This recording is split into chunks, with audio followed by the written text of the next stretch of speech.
All right, it's episode 37 of the We'll Just Agree to Disagree. Oops. Every week, OMG. Okay, let me do it again real quick. It's episode 37 of the We'll Just Agree to Disagree podcast. There we go. 37 weeks later, still can't do it right. Okay, I am Beyonce Fox. And I am Ryan Lee. What up, B? Man, there's a whole lot going on. Like, what is going on with DaBaby? Okay, DaBaby, listen to me. Listen to me closely, DaBaby. You were in hot water with the world not that long ago. Right. And now you're getting in more hot water with the world, DaBaby. Like, you know, I always give people the benefit of the doubt because none of us are perfect. We all make mistakes. We all say things we probably shouldn't say. We all do things we probably shouldn't do. But DaBaby, you can't come off of being in hot water and coming up for air and then going back under hot water again. Oh my gosh, the disrespect. Well, let's disrespect. Hold on, B, before you go in. Let's get the backstory for people that don't know. DaniLeigh and DaBaby were dating, right? DaniLeigh got pregnant. Neither one of them never confirmed that DaBaby was the baby father, but we all speculated that he was. Well, earlier this week, the two of them ended up on live arguing as she's feeding their baby daughter. They're arguing, and he's basically saying, I'm showing this to the world before they blame me for anything. I'm showing y'all how crazy she is. In the video, they then go live. She goes live, he goes live. He is trying to kick her out of his condo out in Charlotte. Backstory, she admits to us that they have been together, living together for the past 3 months, although they broke up since her baby was born. He even called the police. So she showed the police in the condo. They were trying to kick her out at like 2 to 3 o'clock in the morning, kick her and DaBaby out. So at that point, everyone's like, man, DaBaby, you out and you can't kick your 3-month-old out of the house with the baby mama at 3 a.m. That's kind of But then they were looking at DaniLeigh like, you still in this situation? You still staying there? Like, what are you doing here? But the following morning, DaBaby then goes on live to tell his side of the story after everybody was dragging him. And comes to find out DaniLeigh is still at the condo. So he never kicked her out. The police did not make her leave. She stayed there. They then started going back and forth once she came out the room and realized that he's on live telling them the real business. Now, as he kept talking and he was like, you don't want me to put the real business out there, that's when he started to say, you know, you could say disrespect to her and kept calling her that you are the side B. You ain't never been the main girl. As he's doing that, she's getting more and more mad. He starts saying, do you want me to put out your family business? You don't want me to speak on your family business. She then storms into another room and she eventually has left. She did leave that same day. And she let us know that she's been faced with like 2 misdemeanor charges, I believe, once all this has died down. And she's now told us that she's taking a break from social media. And she needs to take a break from DaBaby. I know that is her child's father, but like I do kind of blame her too for staying there and putting up with the utter disrespect. Like he is on live telling the entire world, calling her out her name, saying things that are very ignorant and very disrespectful. Like, how can she just stand there and take it? Surely she's got somebody that she can call, an airline ticket can be waiting for her, an Uber ride to the airport, something where she can get out of that situation. So that is not a good look on her half. On his half, he's lost all cool points with me. Seriously. First time I was like, yeah, those words that he said about the LGBTQ community, hurtful, devastating. But you know what? You learn from your mistakes, you forgive people, and you try to move on. But this right here, disrespecting a woman on live for the entire world to see, calling her the B word over and over. You want to put her out of your home at 3 a.m. with a 3-month-old child? What real man would do something like that to a woman and a child? Coward. Just no respect. None whatsoever. None. Yeah. None. I agree with everything you said. I blame both parties. I think one, we all were shocked when she said, and they were, first of all, when they came in the live together, when they first started arguing, we were like, wait, what? And then when she said, I've been staying here for the past 3 months, we thought he was with the first baby mama at one point. We've seen other females that he's been with since then. So why are you still even in the mix? So I do blame DaniLeigh there. I think DaniLeigh, look at his track record. But once again, a lot of females think we can be the one that changes the person. And that's not the case. So if he showed you this is how he gets down, why were you even sleeping with him in the first place? Why were you even, you had the baby? And let's get to this. The main reason what allegedly kicked off the argument was because she did not take the plan B that he sent to the condo. So you had a plan B, which means you still messing and sleeping heavy with dude after you just had the baby. It takes two to lay down. It took two to make this baby. So I'm not blaming everything in that situation on DaBaby. I think DaniLeigh got to be smarter than that. What I do think is really sad, though, is that when she was on IG Live, that girl was literally in tears asking God, please hear her prayer to free her from this man. Now, where was that prayer when you were laying down with him the night before? Because she also said the next morning when DaBaby was on live and he was like, you my side piece, you my side piece. She literally said, you blank in me the night before. Are you literally going to say that I'm your side piece when you just blanked in me the night before? Well, so yeah, I don't give you're her still a side piece. I'm sorry. It doesn't but I say this to say, I don't give her just a pass of you're good. Now on DaBaby side, you can't call out somebody like that. You can't call out her family like that, bro. Like, there got to be a line. And like Beyonce said, you just got out of hot water. Like, I understood why he called the police. And I was actually not mad at that. Because let her had called the police, he probably would have been the one arrested or been to blame. So I'm not mad at you for calling the police. But come on, bro. There has to be a level of, that's still your baby's mother. Exactly. You get what I'm saying? There's absolutely no filter, no respect. It's just her, because we watched the live together. Well, it wasn't live, but I watched the recording of the live together. And I literally, at first, when we started watching it, I thought it was a joke because it was so over the top disrespectful. I was like, oh man, they on here playing games, got us messed up. No, it's real. And that's what really hurts my heart because, you know, there are a lot of women out here, a lot of young girls, a lot of more mature women too, that just for whatever reasons, they can't break loose from that situation. You know, I don't know if it's a mind thing, a mental thing. I don't know what it is, but it hurts my heart to see it. And DaniLeigh is a beautiful girl. She's beautiful physically, and she can be doing so much more with her life. The fact that she's trapped with DaBaby, but he feels as though she needs to get out. I'm so confused. Like, you're there with him, but he's calling you a side piece and he doesn't want to be with you. So why wouldn't you grab, first of all, this is what irritated me, right? They're in Charlotte. Shout out to Charlotte. It's an hour ahead. So as me and you were watching this live at like 9 o'clock, it's 10 o'clock there. Why weren't you out by sunrise? Why weren't you out by 6 or 7 a.m.? Like, let me get this baby and I'm finna get up out of here. Why were you even there at 10 o'clock? And then why are you entertaining the live? That's my point. He is telling you you're the side piece, get this girl up out of here.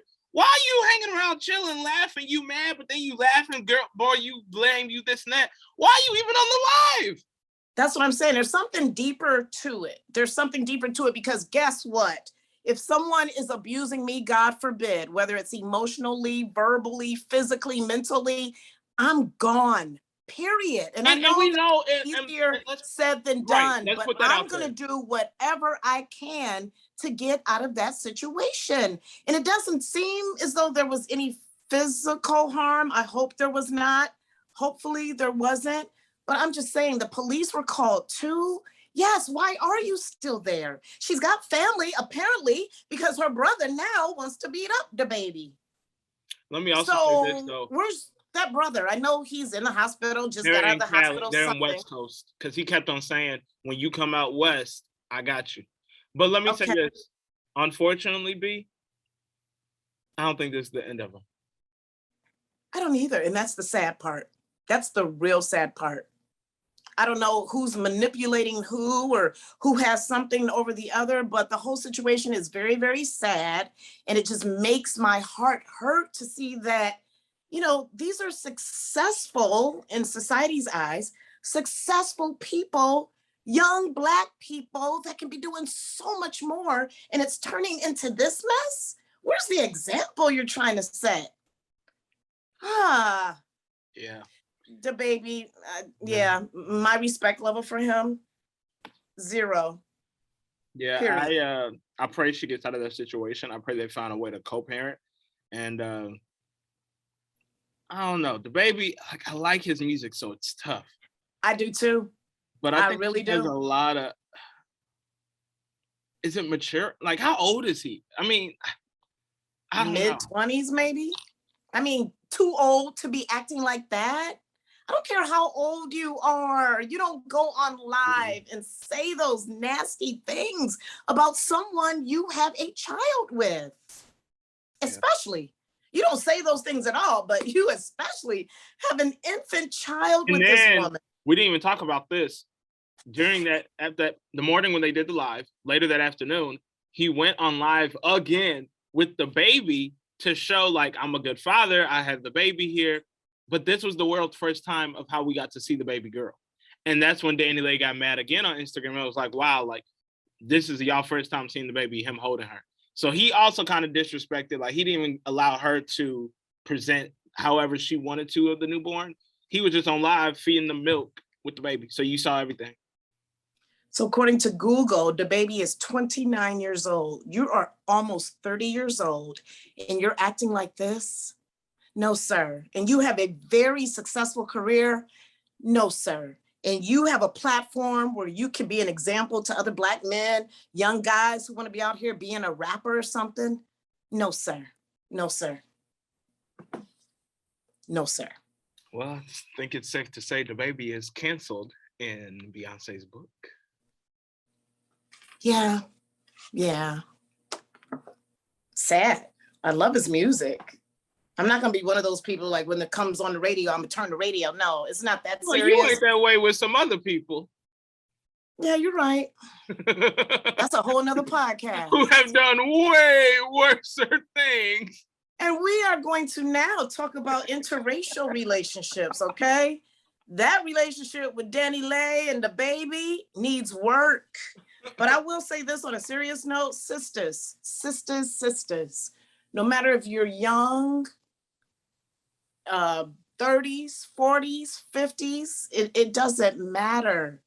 When you are in a situation like that, please do your best to get out of it because it will do no one any good in the long run, especially after you've been disrespected to the utmost in front of the entire world.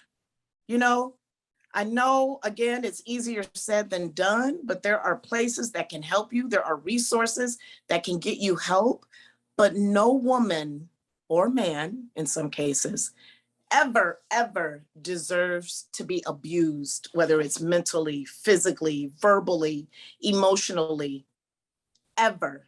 That's it. That's all. I completely agree with that.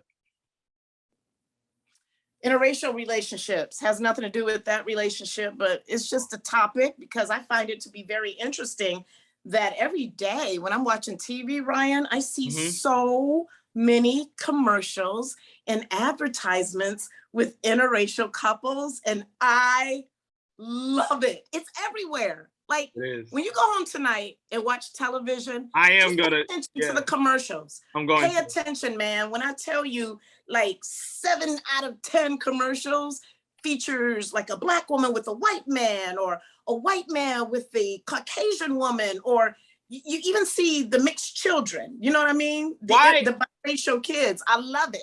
Why do you think that is now? Because so many people are really beginning to accept that we are one, okay? We're always gonna have the racism. We're always gonna have the people who have different beliefs and don't believe in certain things. But I feel like those generations of that racial stuff, they're dying off.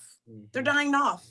And the new children who are being born now today, they don't see color. They see love and unity. You know, you have to be taught that hate.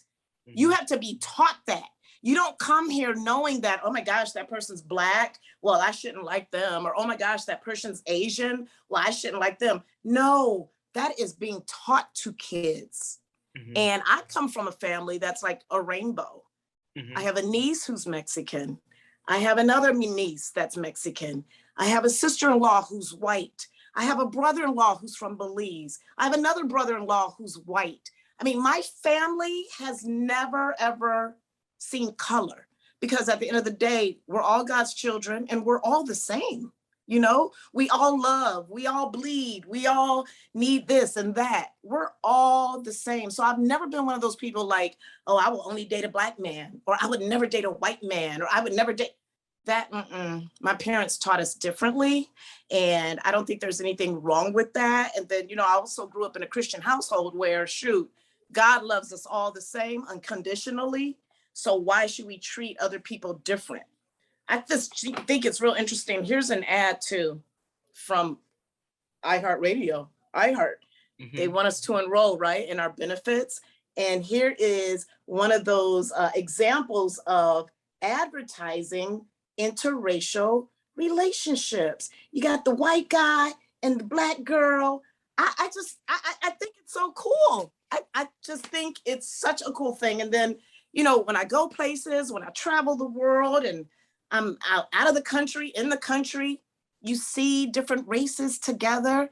I just think it's so beautiful. And it unifies, it shows that there's unity no matter what your skin color is. Now, we do still have our issues.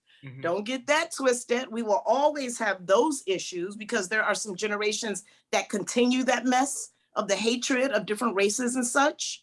But for the most part, and I did a little research, according to a Gallup poll, US Americans, 94% have accepted interracial relationships. 94%. That's pretty high. Pretty high. It's tough because, one, if you're not my Black race, I can accept that. But when we go to South Carolina, you better be ready to eat some fried chicken, some candy yams, some black eyed peas, some collard greens with the neck bones. Some people like the chitlins in the family. If you come to the table or the cookout and you asking, what is this? This is when interracial relationships will not work. Okay? Ryan, you have to take it a step further and teach that person your culture. Well, that's the Don't be a part of the hate, Ryan. Okay. And then my other thing is, when I go to their house, her family's house, I don't want to have to bring my own bag of seasoning because it may not be. Wait. I don't want to have to bring, because let's be honest, B.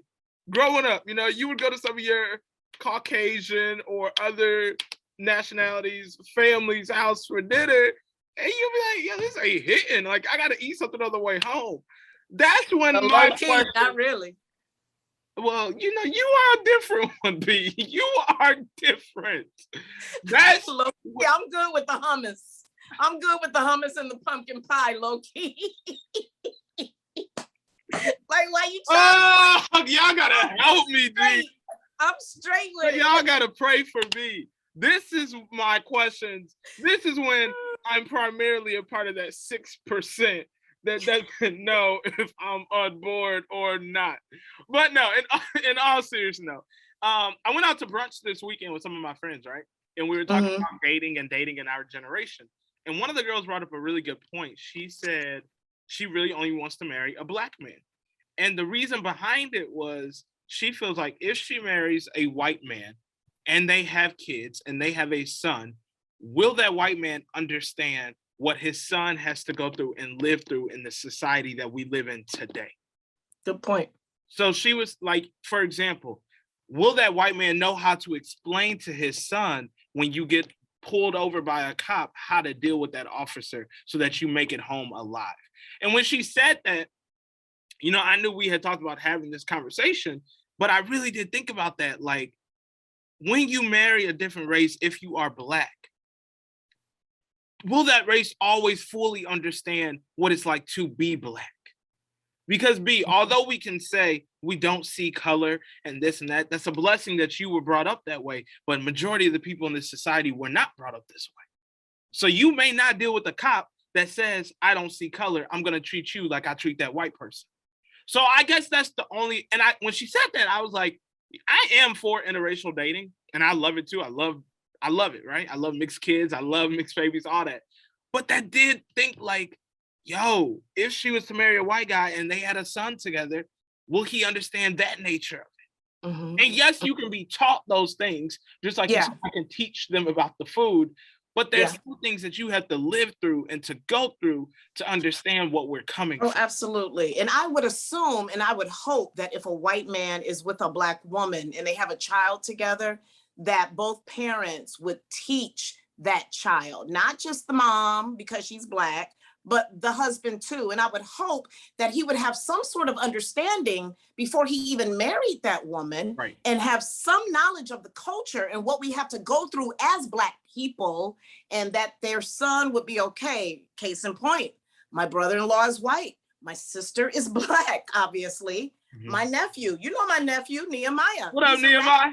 He's out here doing his thing every day. Yeah. He very well knows the situation. He knows that his father is white. He understands his white culture. He knows that my sister, his mom, is Black. He understands his Black culture. And yes, he has been taught when you're stopped by a police, this, and this can happen. So be careful. So trust. I don't know if that's a color thing necessarily. That's just like an everyday thing, period. And it's unfortunate that it happens that way. Well, I think she said everyday thing because the stories that we see that it's the Black men that are being targeted by the police. Sure, absolutely.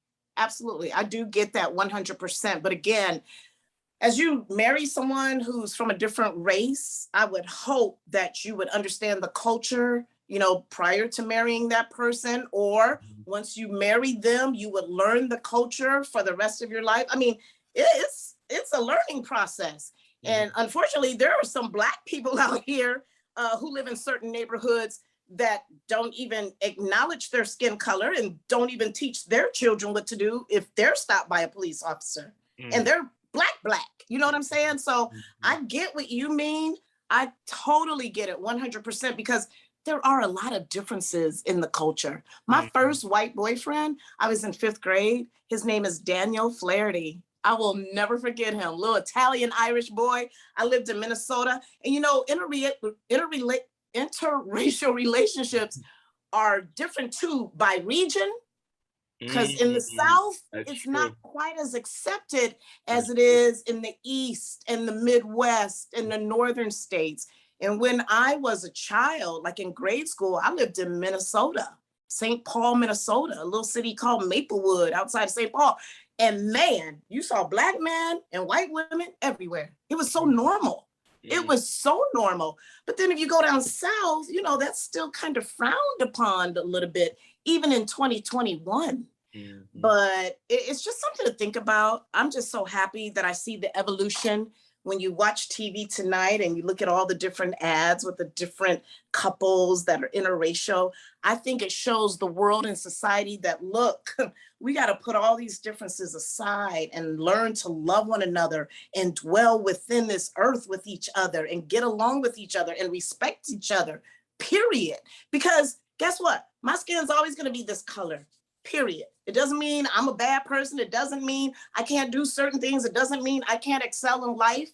It is what it is. So let's just learn to live in unity and accept it. Period. We're all people at the end of the day. I do like that it's becoming more of a prominent thing in society. And I think that's part of the reason why now marketing advertisers are showing it. Because they would have shown it years later when that was not a thing, you know, it wouldn't have the impact that it does now. So I think it's the same way as you see now, a lot of stores are not using that petite skin, like size zero model. You know what I'm saying? I was at the mall yesterday And when you walked past, I think it was Victoria's Secret, one of those stores, and you had plus size models, you had skinny models, you had a variety. Yeah. So I think society with that, with interracial dating, I think the way that it's even being advertised now is showing that we are a society that makes up of many shapes, size, colors, figures, everything. It's just not black and white. You know, there's that gray area. There's that gray area that you could be skinny and still healthy. You could be bigger and still healthy. You can have curves, you can have stretch marks. You could be black, white, yellow, whatever it is. I think we now live in a society that we're all together. Even look at, I can't remember exactly what it was, but didn't the Victoria's Secret fashion show, they changed something a year or two back or something switched with that? Yeah, they added plus size models. Yeah. When was that a thing? You get what I'm saying? Right. Or like exactly. When Rihanna dropped her Savage lingerie line, she dropped a male line and used the plus size models as well. So I'm using this plus size comparison because I think we're finally moving to a culture that is accepting everything, and we're realizing that it's just not a black and white situation. So I am too, like, although I kid about it, but you better know the food when we go down south. I too, though, I am for the different cultures mixing, because maybe this can open up the doors of conversation about race and how certain people were brought up, and then you can teach somebody. Yeah. You get what I'm saying? But when she brought it up this weekend, I definitely was like, I got to bring that up on the podcast because that's a good point. You know, there are some things that we go through, and there's some things that other cultures go through that I may not understand. Exactly. It's not just Black people. So I think that is cool in that sense. But yeah, I think, like you said, before you even get to a serious standpoint, hopefully the other culture person that you're dating understands too where you're coming from. Right. So, yeah. I love my brothers all day long. I'm the only one in my family not married. I love my brothers. Me and you. Oh yeah, that's right. I love my brothers all day long, and I'm grateful for the brother that I have. Yeah. We'll leave it right there. You want to explain on that, V? We'll leave it right there. This has been episode 37 of the We'll Just Agree. To disagree. All right. Podcast. Make sure you guys follow us on Instagram, YouTube at We'll Just Agree to Disagree. You can follow me on social media. I'm still not on it right now, but you can still follow me at Ryan Media Lee. All right, and you can follow me at Beyonce Fox. Thank you guys so much for all of your support. We appreciate you, and we'll meet you back here next week. Bye.